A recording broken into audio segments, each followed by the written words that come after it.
Assalamualaikum mbokk yi man maay capitaine Mamadou Mbenar di commander compagnie bu gendarmerie bu Kaolack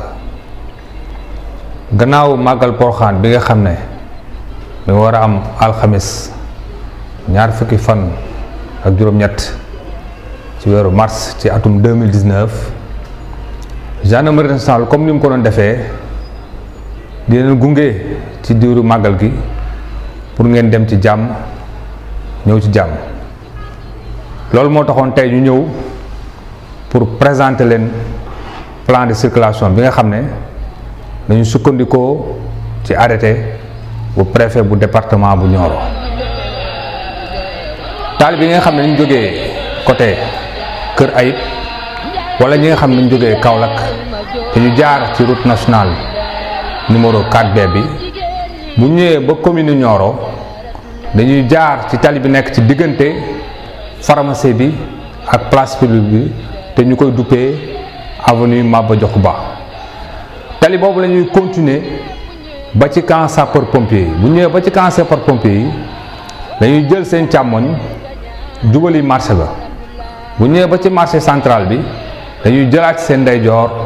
jël tali bi ñuy naan route départementale 601 te muy dem ba Prokhane tali boobu la ñuy jël continuer ko ba buntu Prokhane bu ñëwee ba buntu Prokhane dañuy jël seen ndeyjoor jël li ñu naan voie de contournement bi moom la ñuy jël ba ci kanam ba tolloog terrain de football bi oto yi ñuy woowee transport en commun dañuy wàccee taalibe yi ci terrain football bi moom la ñuy def parking wa ila bu leen neexee ñu toog foofu waaye bu dee dañu war a génnaat dañuy def demi tour jëlaat voie de contournement bi continuer ko ba résidence gi gis jéggi route départementale 601 bi romb poste de santé bi nekk seen ndeyjoor jubali Sekiya bu demee ba ci Sekiya dañuy jaar seen càmmoñ continuer route secondaire bi dem ba ci tali bi ñuy woowee 30 mètres doog a génnaat nag ci route départementale 601 bi bu ñëwee ci route départementale 601 bi pour ñu génn Prokhane dañuy jël seen ndeyjoor continuer route départementale 601 bi ba ci commune Nioro bu ñëwee nag ba commune Nioro dañuy jël seen ndeyjoor topp yoon bi nga xam ne moom moo jëm préfecture romb élevage romb CM Nioro génneewaat ci route nationale numéro 4B bi oto yi nga xam ne dañu war a dem Kër Ayib dañuy jël seen ndeyjoor ñi nga xam ne dañuy dem côté Kaolack ñu jël seen càmmoñ am na benn parking boo xam ne mi ngi ci ginnaaw teenu Soxna Maam Jaara Buso parking bi oto yi nga xam ne ñu jógee Kër Moussa ak gox yi ko wër oto yi foofu la ñuy yem du ñu yéeg ci kaw am na beneen parking bi nga xam ne moom moo jàkkaarloog kër sëñ bi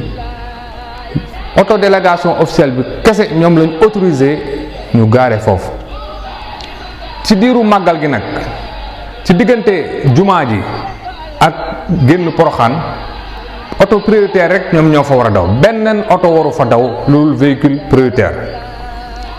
ngir am màggal gu mucc ayib ñu ngi soññ suñu mbokku taalibe yi ñu respecté li code de la route tëral ci kaw loolu chauffeur si nga xam ne dañu sonn wala ñu gëmmantu ñu ngi leen di ñaax noppalu ba pare balaa ñuy jëlaat yoon bi te bu ñu fàttee ceinture de sécurité te bañ a aussi daw lu bari quant à dawal côté moto yi ñu ngi leen di soññ ñu sol casque te ñu topp teral ak digle yi nga xam ne moom la policiers yi ak gendarme yi nekk tali bi di leen wax saret yi aussi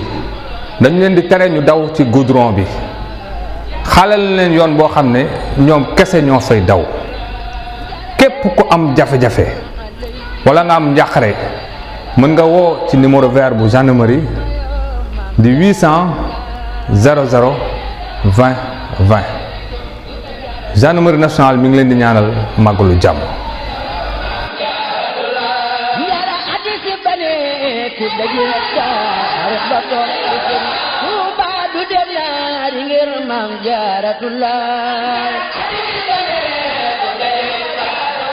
topp Sëriñ Tuuba njara addis bane ku daje